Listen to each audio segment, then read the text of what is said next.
Hello class. Here's a quick redo of the homework 3 third problem set. Sorry, I did not have the correct file for our problems, but I do now. So this first problem is pretty simple. It's asking you to calculate the confidence interval for a mean, and you can do that really easily with the data analysis tool pack.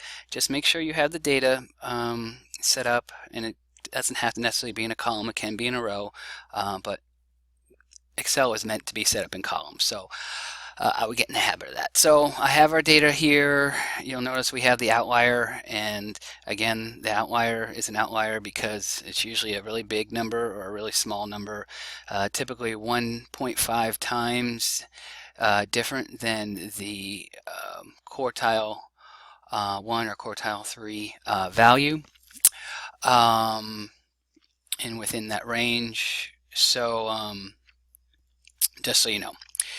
So there's two sets of data here, the one with the outlier, one without, and you just run this through the data analysis tool pack. So it'll give you your mean, and you do that through the descriptive statistics package here. You click OK.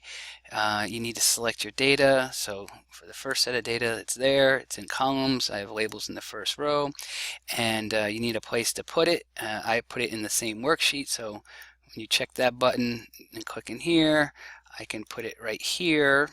Very important now, check the box for summary statistics so you get your mean, and then check the box here for the confidence level for the mean. And we have a default here of 95%. That's great. You just click OK, and boom, you get all the information you need. You have our mean there. Okay, so if I go back here, because I already did it for you. So here's our mean. Here's our confidence level. You just take this number, and you subtract it and you add it, and that's what gives you your lower and upper limits of the confidence interval range. Okay, and then you just perform that a second time for the second round of data, and then compare the two ranges. Obviously the outlier does make a difference, so make sure you state that. So question 2, this one was different, and again, this is real easy using this confidence.norm syntax. So literally you just start typing away the equal sign, confidence.norm. When you click it, it tells you what's needed, but if you click the little function box, that's where life gets even easier. So here the alpha was 0.05, the standard deviation they gave us was 3.67, and the size was 109, and you click OK. So there's our confidence interval. In this particular case, since you can use this function syntax because we're given summary information, we're given the mean and the standard deviation. In the previous example, we had the raw data. So, and again, so you just add and subtract this to get your upper and lower limits. So here they are, have it rounded to do 2 decimal places, and that's it, nothing else to do. So the third problem is an extension of this problem. So we're going to use this same confidence.norm function syntax because we're given summary information again. We are given the means and standard deviations and alpha levels. So we can just pull that out of the problem, use the confidence.norm syntax to get our lower and upper range. Now the key point to this question is taking the comparison figure and see if it sits in between the range. If it sits in between the range, it's good.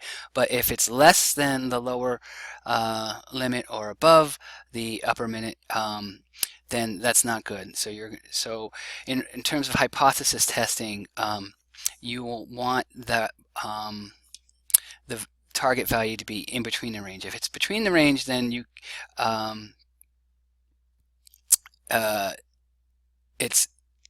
you can accept the alternative hypothesis. If it's less than or greater than, then no. So so that's pretty straightforward. You can do that 3 times and then answer part D. Make sure you write something for part D. Okay, and then the fourth question. So this is what's called a paired two-sample t-test. And why it's called paired is because every record has two data points, okay? So in this Weight Watchers example, people weighed in, they did some Weight Watchers for 6 months and then weighed in after. And so what you want to do is test whether or not the program any efficacy or effectiveness is basically you're comparing all these numbers against all these numbers with the paired sample t-test. And so that's really easy to do. Again, through the data analysis tool pack, you see here paired two sample t-test for the means. You click OK. And it asks you for variable 1 and variable 2. Just to make life easier, make variable 1 the after scores, make variable 2 the before. Your hypothesis mean difference is 0, okay? And just click OK. Make sure you set your alpha level at 0.05 because that's what it's stated here in the problem. And then you get this output. So I highlighted part of the output. So there's the two pieces of information you want to look at here. Okay, so we have the two means. So really it's asking us, is this mean difference between the after and before weights statistically significant? Is what it's asking. And so there's two ways to test that and with this output. So you can look at the orange here, which is the comparison of the t-values. So if the calculated t, this first one, is less than the critical table value, which is this one, then we know that it's statistically significant. Okay, there is the mean difference is significant. Or other people, the other camp, which is I always prefer, is just look at the p-value. We know this hypothesis was looking to see if not just if the differences between the before and after are different, but it was stating a direction.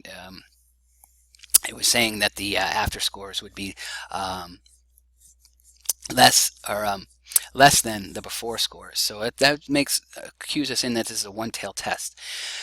And so this is what's called our p-value, okay? So when you see a value like this, it says 1.25776, when you see this E, it's referring to the number of decimal places. So if you take this value and format the cells, and I did it below, change the number, and so it gives us a 07. So we know we need to go at least 7 decimal places out.